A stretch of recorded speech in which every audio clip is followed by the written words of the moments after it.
They handed her over the way you'd hand off a horse nobody wanted to feed through winter, rope still on, head high, and not one of her own people willing to meet her eyes. I was 41 years old that morning, and I'd seen men shot, seen a flood take a whole remuda down the Picos, seen things I don't put in the book. But I never saw anything stay with me like the way she stood at the edge of our corral, dust to her knees, looking at a country that didn't want her, and a man who hadn't asked for her, deciding you could watch her decide that she would not break. I'm an old ranch hand named Eli Tucker. I keep a logbook. I write down whether calving counts, who got drunk and who got religion.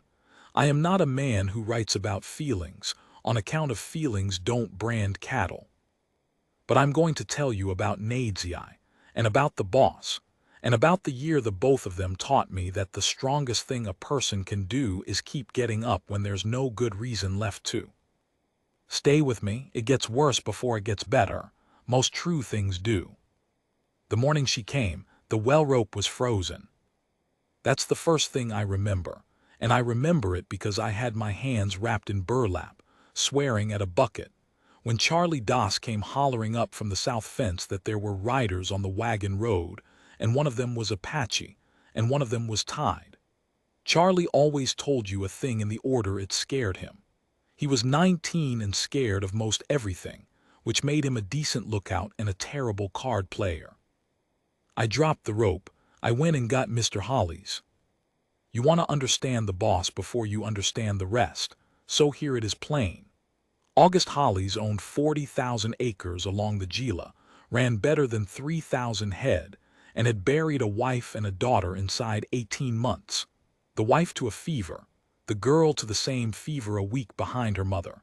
Like grief was a thing that ran in a family's blood and finished what it started.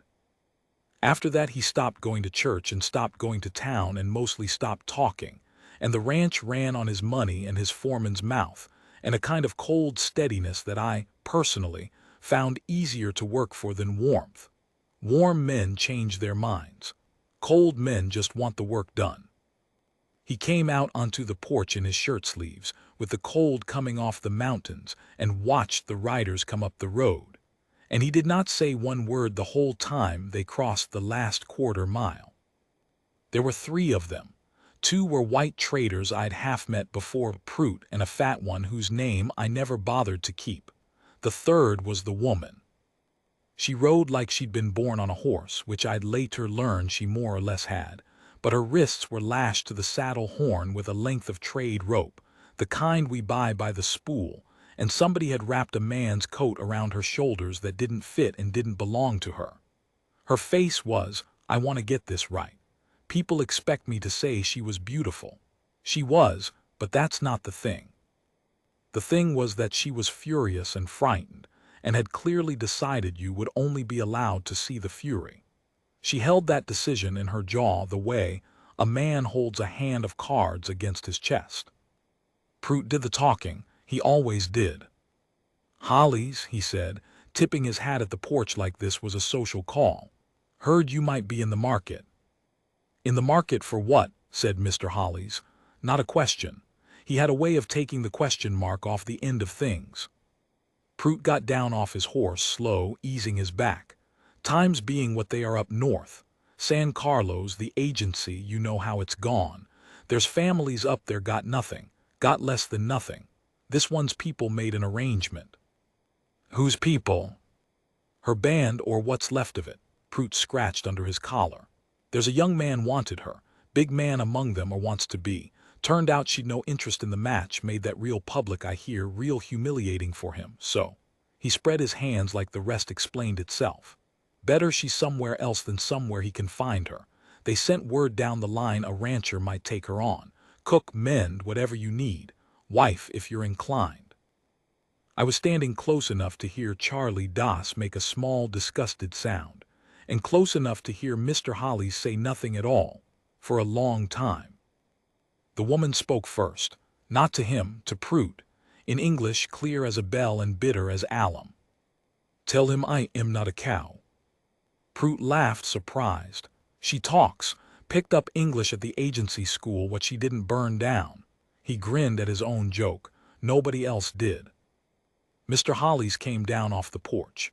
He walked up to the horse and he looked at the rope on her wrists, and then he looked up at her face. And I have worked for that man 6 years before and after that morning, and I never once saw him look at anybody the way he looked at her right then, like he'd seen the bottom of something and recognized it. Recognized it the way you recognize your own face in bad water. "Take the rope off her," he said. Prute's grin slipped. Now Hollies, she's spirited, I wouldn't. "Take the rope off her or get off my land. I won't say it a third time." There was a moment. The cold came down off the Gilas, and the windmill turned its slow turn, and somewhere a calf was complaining about the morning. And then the fat trader leaned over and cut the rope with a knife, and the woman brought her freed hands into her lap and rubbed her wrists, and did not thank anybody for anything. He paid them. I won't tell you the figure because it shamed all 3 of the men involved in different ways, and because she heard it, and because I watched her hear it. Money changed hands over the head of a living person, and she sat there with her chin up and let it happen, and you could have struck a match off the silence. Then the traders rode off, and it was the 4 of us, Mr. Hollies, the woman, me, and Charlie Das standing there like a fence post with a face, and the boss said to me, not to her, "Eli, get the corner room ready, the one off the kitchen." And then to her in a voice I didn't know he had, "You're not bought. You understand me. I paid them to leave. That's all I paid for. There's a door and there's a horse, and you can take both any time you want them. But it's 200 miles of nothing between here and anyone, and the man you're running from is somewhere in that nothing, so I'd think on it before morning." She looked at him a long time. "What is your name?" she said. "Hollies August." "I am Nadzei." She got down off the horse on her own, refused his hand, and stood in our dust in a coat that wasn't hers. "I will sleep in your house tonight. I have not decided about you." I wrote in my logbook that night, "Riders came. Boss took on a woman. Well, rope froze. Lost 2 hours. I am not proud of how little I wrote. The truth is I didn't yet know which lines of a day end up mattering. She did not run that first night, or the second. By the third, I'd learned a few things about her, mostly by watching, because she didn't waste words and didn't waste them on me. She woke before any of us. She would not eat meat she hadn't watched be cut, which the cook, an enormous sentimental Welshman named Price, took as a personal wound for about a day until she showed him a faster way to break down a hindquarter, and then they were thick as thieves. She had a scar on the back of her left hand, a burn, old. She watched the horizon north the way the rest of us watched the weather. And she worked. Lord, she worked. Nobody asked her to. The boss had been clear she wasn't bought, wasn't owed us nothing. She could have sat in that corner room and let the days pass.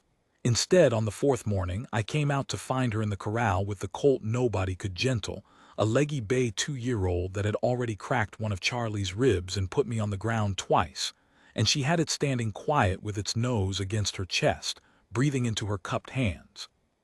"How'd you do that?" I said, stupid, but I meant it. She didn't look at me. "He is afraid. You were trying to make him not afraid by being loud. You cannot tell a frightened thing to stop being frightened. You only show it that you also are not running." I have thought about that sentence more times than any line of scripture. I am going to tell you the part now that I don't like to tell. It was maybe 2 weeks in. There was a hand on the place named Del Marsh, and I'll say up front that we'd all known Marsh was no good and kept him on anyway because he was strong, and we were short-handed going into a hard season, and that decision belongs to all of us who looked away, me first. Marsh had decided in his small, rotten head that a woman handed over for money was a woman with no protection and no recourse. And one evening at the woodpile, he put his hands where they did not belong, and said a thing I won't repeat. What happened next happened fast. She did not scream. That's the part. She had a billet of split pine in her hand for the stove, and she turned and broke his nose with it in one motion, and when he came at her she did not run, she also was not running. She put her back to the woodpile so he couldn't get behind her, and she fought him, a grown man half again her weight, with a piece of firewood in her teeth and a fury that had been 200 miles in the building. By the time Price and I got there with Mr. Hollies a half step behind us, Marsh was on the ground bleeding and she was standing over him shaking, not with fear, with the aftermath of it, that full-body shake a body does when it's spent everything at once. Mr. Hollies looked at Marsh on the ground. He looked at her. "Did he touch you?" he said. "He tried." Her voice was steady. Her hands were not. What he did then was the second time I understood something about August Hollies. He did not comfort her. He didn't reach for her. He'd learned already she didn't want hands. He turned to Marsh, and he was so quiet it was worse than shouting, and he said, "You'll be off this land within the hour, and if I see you on it again or hear your name beside hers in any town between here and El Paso, I will find you, and there is nobody left for me to lose, Marsh. Do you understand what that makes a man free to do?" Marsh understood. Marsh was gone in 40 minutes. Then the boss turned back to her and he did the thing I keep coming back to. He didn't say, "I'll protect you." He didn't make her smaller by promising to stand in front of her. He said, "There's a rifle in the front hall. It's yours from tonight. You don't ask anybody's leave to use it." And Nadesy, I looked at him, really looked, the way she'd looked when she first asked his name, and something behind her face shifted, some watchful thing easing a quarter inch, and she said, "I have not decided about you." But she said it different that time. I heard the difference. So did he. The thing about a hard winter is it makes liars out of all your plans. We lost cattle that year we had no business losing. The cold came early and came mean, froze the tanks, killed the late calves. By February we were riding fence in weather that took the feeling out of your face, hauling feed to bunches stranded in the draws, pulling froze-down cows up by main strength and watching half of them lie back down and die anyway. It was the kind of season that empties a man out. Nadesy, I rode it with us. The boss told her she didn't have to. She told him in front of all of us, "You said there was a horse. The horse is mine. Where the horse goes, I go." And that was that. She found the stranded bunches faster than any of us. She read the country like a page, knew where a cow would shelter and where the snow lay false over a hole. She saved cattle that would have been carcasses by spring. She saved Charlie Doss's life when his horse went down in a drift, and he'd have froze before he dug out. And she never once mentioned it after, though Charlie mentioned it to everyone for a year. And somewhere in all that misery, I started watching the two of them, the boss and her. It wasn't sudden and it wasn't soft. There was no moment you could point to. It was 100 small things, the kind I'm not built to describe well, but I'll try, because they're the whole of it. It was the way he started taking the worst end of every shared job so she'd have the better. The way she started leaving the strongest coffee in the pot for whoever came in last, and the way she came to know that was always him, because he wouldn't come in till the stock was settled. It was the way he asked her opinion on the herd and meant it, and the way she gave it plain and let him sit with being wrong. It was the way, one evening, I saw him laugh, August Hollies, who'd buried a wife and a girl child and gone cold as the mountains, laugh out loud at something she said, and then look almost frightened of himself, like he'd found a door he thought he'd nailed shut and walked through it without meaning to. She caught me watching once. By the spring, the worst of the winter was breaking and we were both at the rail watching the boss work a green horse in the muddy round pen, and she said, not turning her head, "You write things in your book." "I do." "What do you write about me?" I thought about lying. I'm glad I didn't. "Not enough," I said. "I didn't understand at first what was worth writing down." She was quiet a while then. "When they sent me away, my people," she stopped, started again. Her English was good, but this was hard ground for it or for anyone. "I told the man I would not be his wife in front of everyone. He was ashamed. A man like that, the shame becomes a thing he must answer. He could not answer it with me there, so I had to not be there. Do you understand? They did not send me away because I was nothing to them." Her jaw did the thing, the card against the chest thing. "They sent me away because keeping me would have cost blood. My grandmother held my face in her hands, and told me she would rather lose me to a far place than to a grave. And then she let them tie the rope. I didn't say anything. There wasn't anything. Everyone here believes I was unwanted, she said. It is easier to let them believe it than to explain the truth, which is worse. I was wanted. I was loved. And it was the love that put me on that road. She looked at me then, dry-eyed, steady. So when your boss says you are not bought, when he gives me a rifle and tells me I owe no one my leave, he does not know what he is offering. He is offering me the first thing in 2 years that is mine because I chose it. Not because someone loved me enough to give me away. Out in the pen, the boss got the green horse to take its first quiet circle, and he looked for her. I realized, before he even knew he was doing it, the way you look for a thing you've gotten used to having, and found her at the rail, and something in him settled. I think, Nadesy, I said, very quietly watching him, that I have decided about him. And then, because she was who she was, she pushed off the rail and walked off toward the barn before I could say a word, leaving me standing in the spring mud with my logbook in my coat, and absolutely no idea how to write down what I'd just seen. I tried that night. I'll show you what I managed. Winter breaking, lost 40 head, fewer than feared, boss working the green colt. The woman is staying. The woman is staying. I underlined it twice.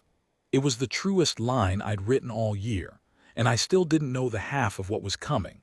Not the rider that would come up the North Road in the summer, not the choice the boss would have to make, not the thing Nadesy I would do that I still can't decide, all these years later, was the bravest or the most broken thing I ever saw a person do.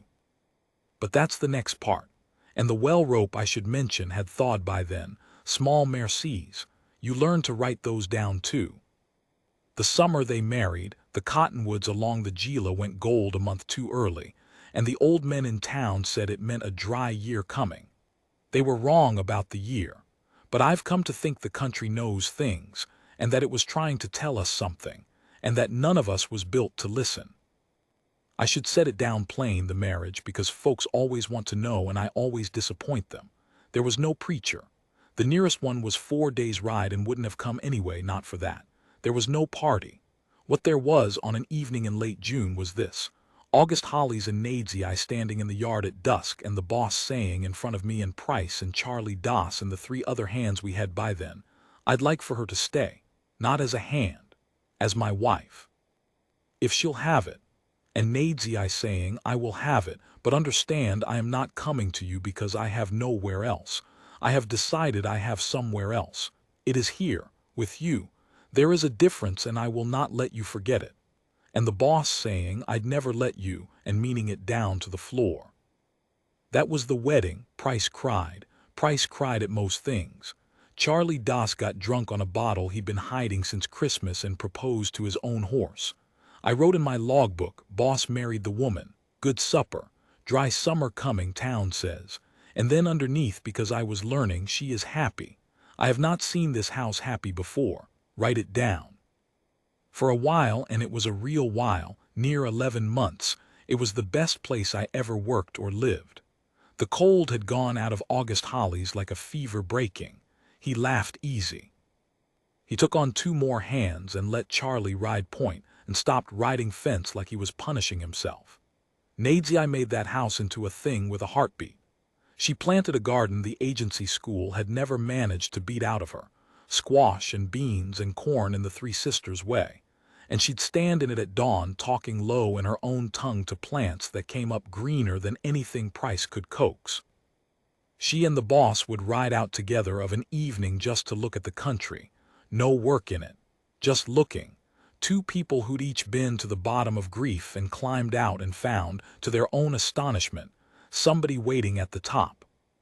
She told him about her grandmother. I know because he told me one night fence mending, and the closest thing to confiding I ever got from the man.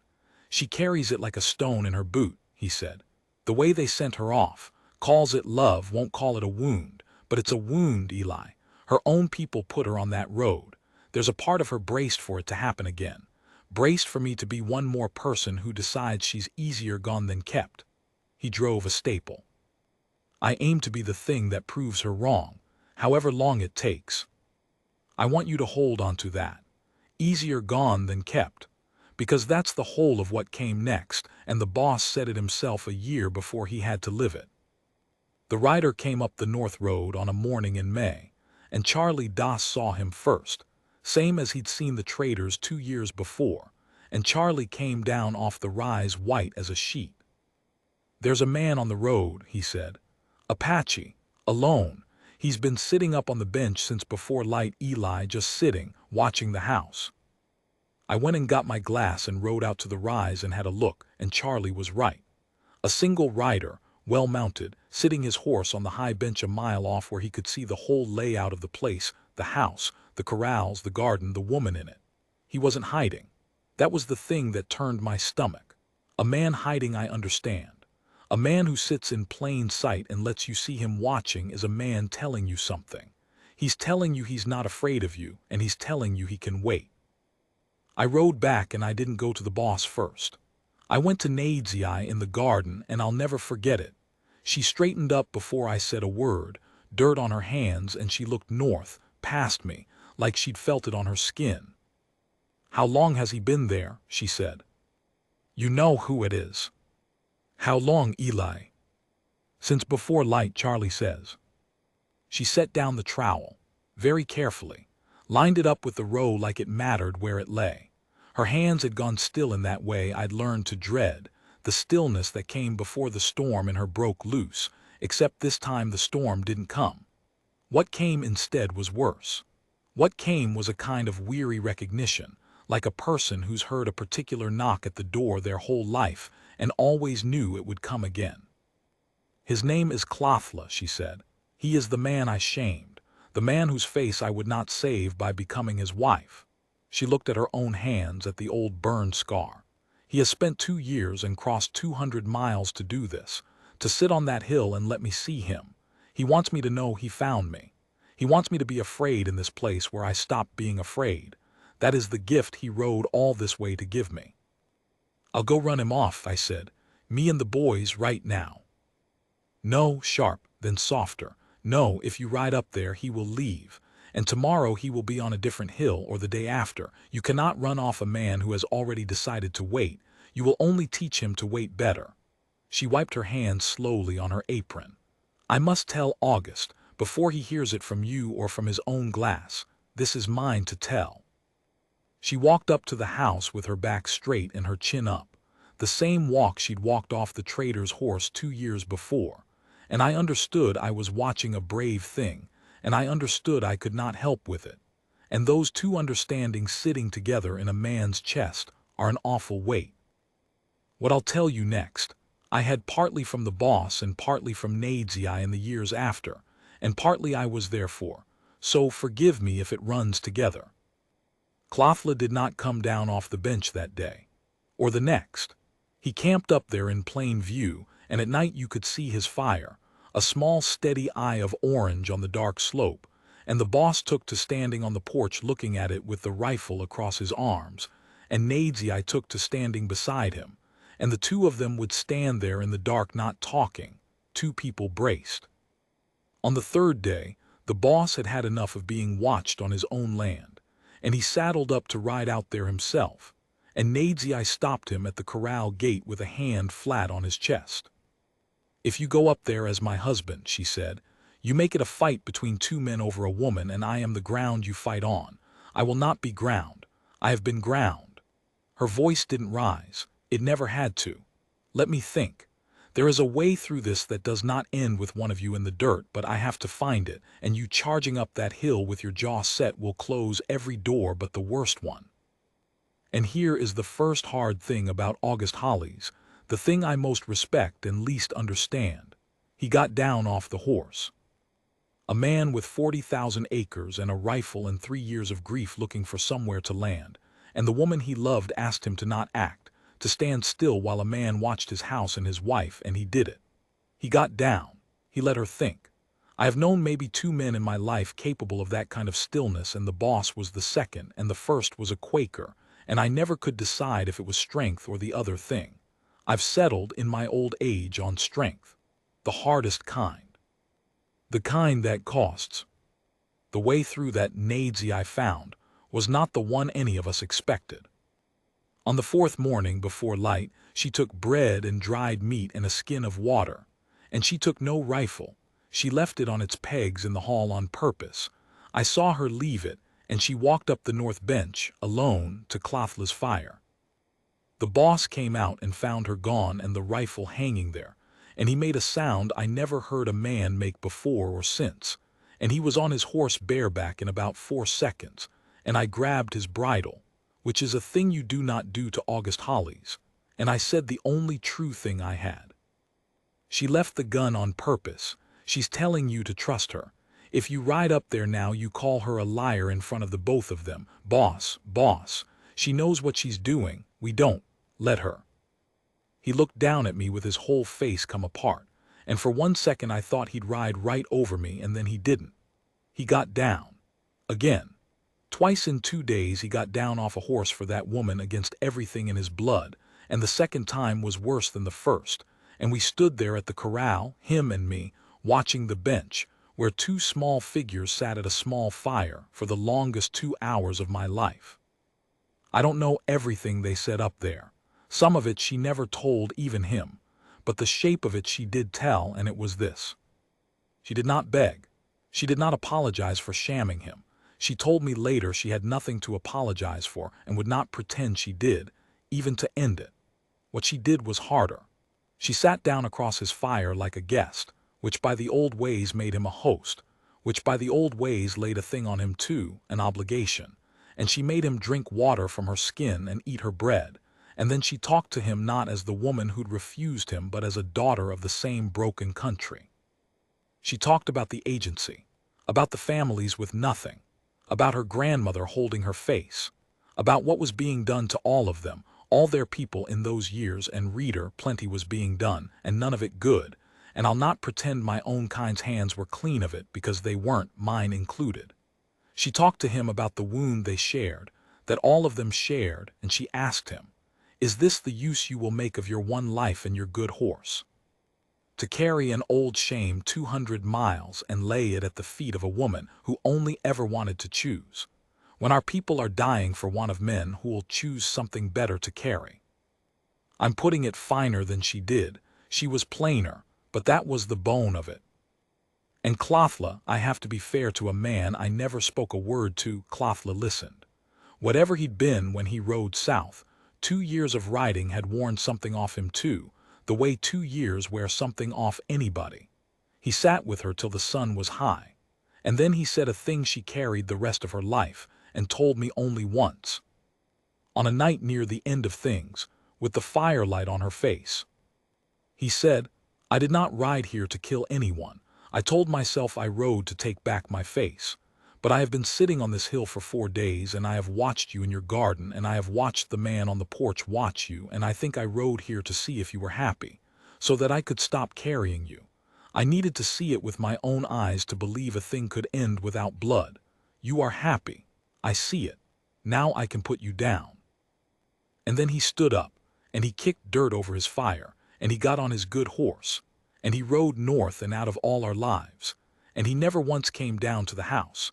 And Nadesy I walked back down the bench alone in the full morning light with the empty water skin in her hand and her husband running up the slope to meet her halfway. And the 2 of them stood in the long grass holding on like the wind might take them, and I turned away. Because some things a man writes down later and does not stand and stare at. That should have been the end of the trouble. Most stories would let it be. But I told you the country was trying to tell us something, with the cottonwoods turning gold a month early, and I told you none of us could listen, and here is where that comes due. It was not Clothla that broke that good place. It was us.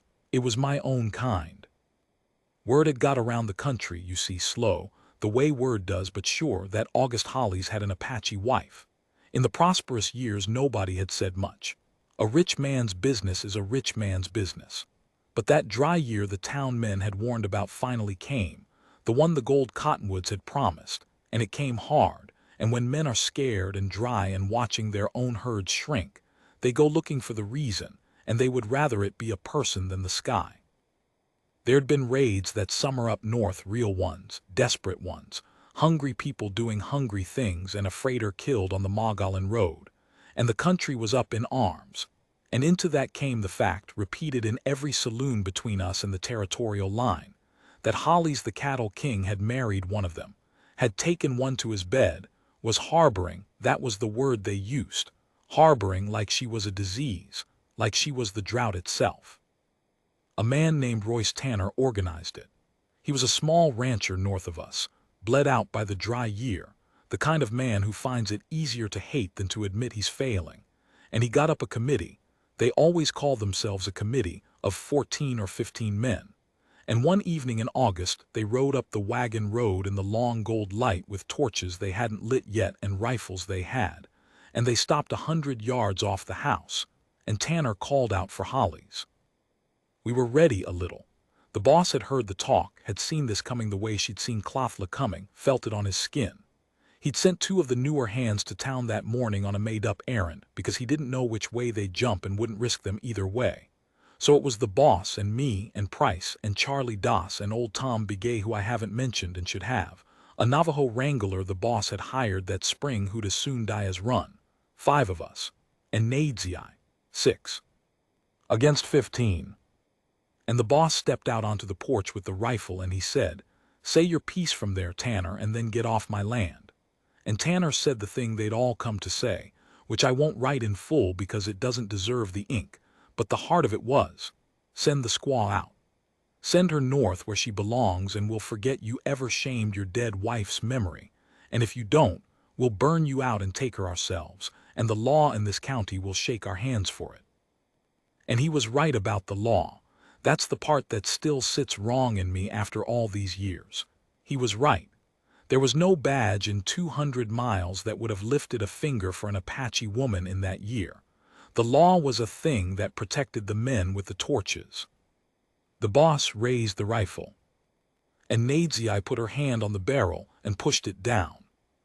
She stepped out past him onto the top step, into the gold light, in plain view of 15 rifles with none of her own.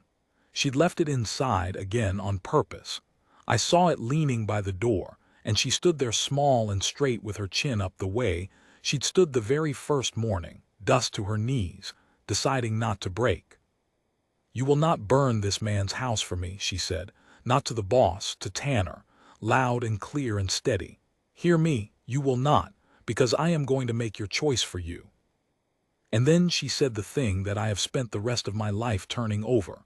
The thing I told you back at the start I still can't decide was the bravest or the most broken act I ever saw a person commit. And I'm not going to write what it was at the bottom of this page, because part 2 is where it has to stop. The way it stopped my breath that evening in the gold light with 15 rifles steady, and her hand still warm on the gun barrel, and her husband's whole life balanced on what came out of her mouth next. "I'm going to make your choice for you," she said into the gold light with 15 rifles steady on the porch and her hand still warm on the barrel of her husband's gun. "I will leave this place, tonight, on my own horse by my own road with no man riding beside me and no man's hand on my rope. Not because you frighten me, you do not. Look at me, Royce Tanner, look at my hands, they are not shaking. Yours are, and his were, I saw them." The torch shook in his fist. "I leave because I will not let this man burn for the crime of having loved me, and I will not let the boys who work this place die to keep one woman under one roof. There is no roof worth that. I know. I learned it on a road like this one, going the other way."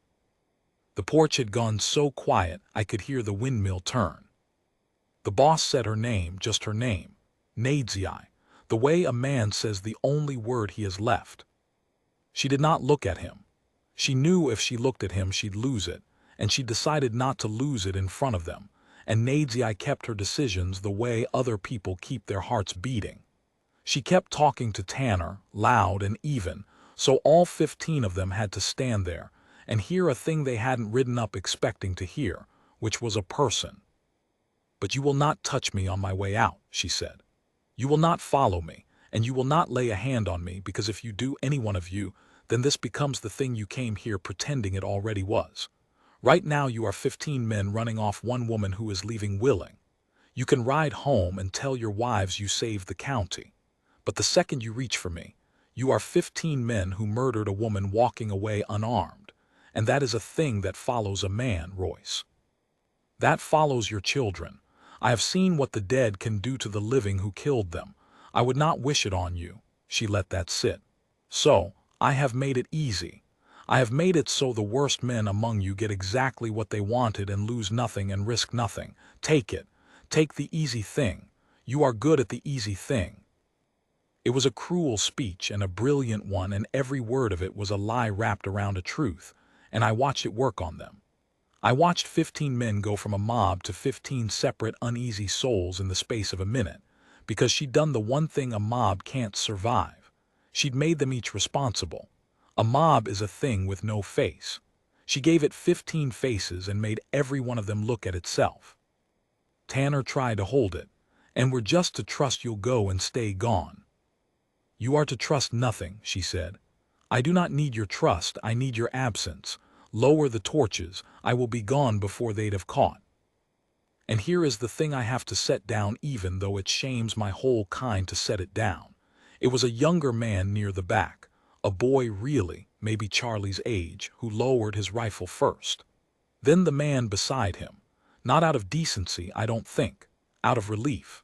She'd handed them away to go home without doing the thing some part of them had known, riding up, that they didn't have the stomach for. One by one, the barrels came down, the way a fire goes out from the edges in, and Royce Tanner stood there with his torch still shaking and his committee dissolving around him.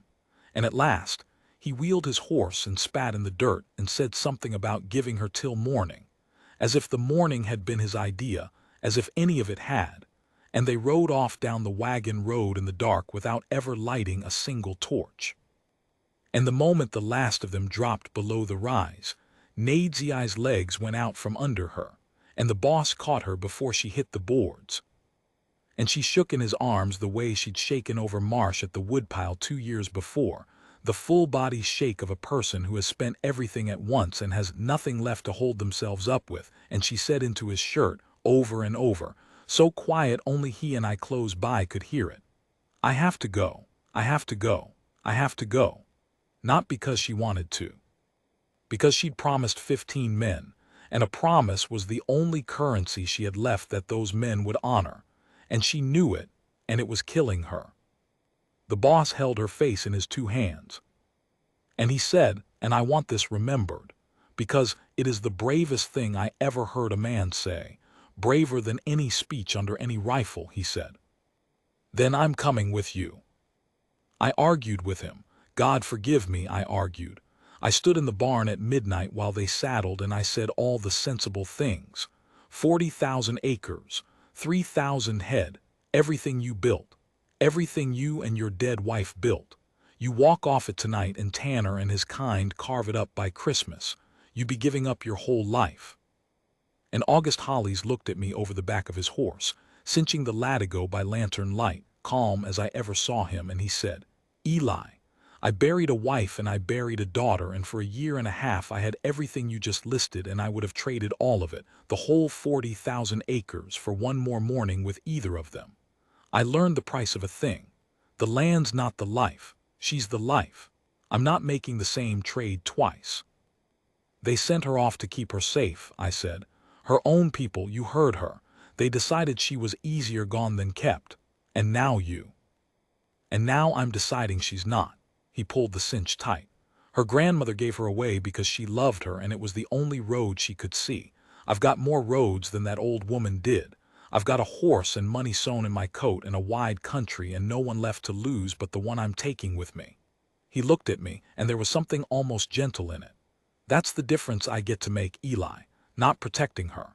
Anybody'd protect her, she doesn't need it, you've seen her. The difference I get to make is I won't let go of her hand. Not for land, not for safety, not for 15 men with torches.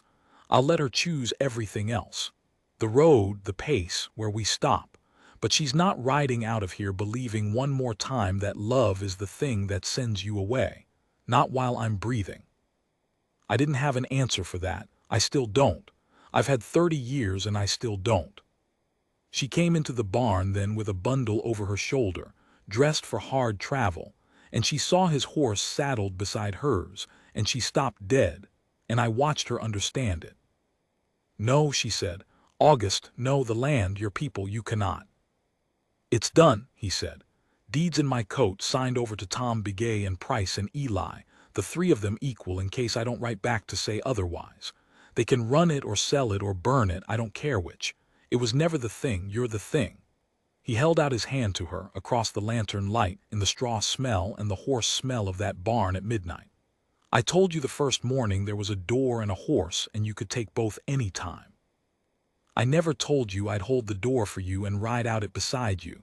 Should have told you sooner, so I'm telling you now. Where the horse goes, I go. You taught me that." And Nadzei, who had not wept under any rifle, who had walked unarmed up a hill to a man who hated her, who had broken a grown man's nose with a billet of pine and never once let anyone see her afraid. Nadzei stood in that barn and finally let it go. The stone she'd carried in her boot for 4 years, the wound she'd called love, and she wept, and she took his hand. They rode out before dawn. North, then west, into country I didn't know, away from the rifles and the law that wouldn't lift a finger and the whole arrangement that had bought and sold her like a horse nobody wanted to feed through winter. I stood at the gate where the well rope had frozen the morning she came, and I watched until the dark took them. And then I went inside and I got my logbook, and I sat down at the kitchen table in the house that had learned how to be happy and was about to forget again, and I tried to write down what had happened, and I could not. I sat there till the sun came up over the garden she'd planted, the corn and the beans and the squash in the Three Sisters way, coming up green out of a dry year, talking, she'd have said, if a man would only learn to listen. And I finally wrote one line, which is the line that ends that year in my book, and I'll copy it here exact. She was wanted.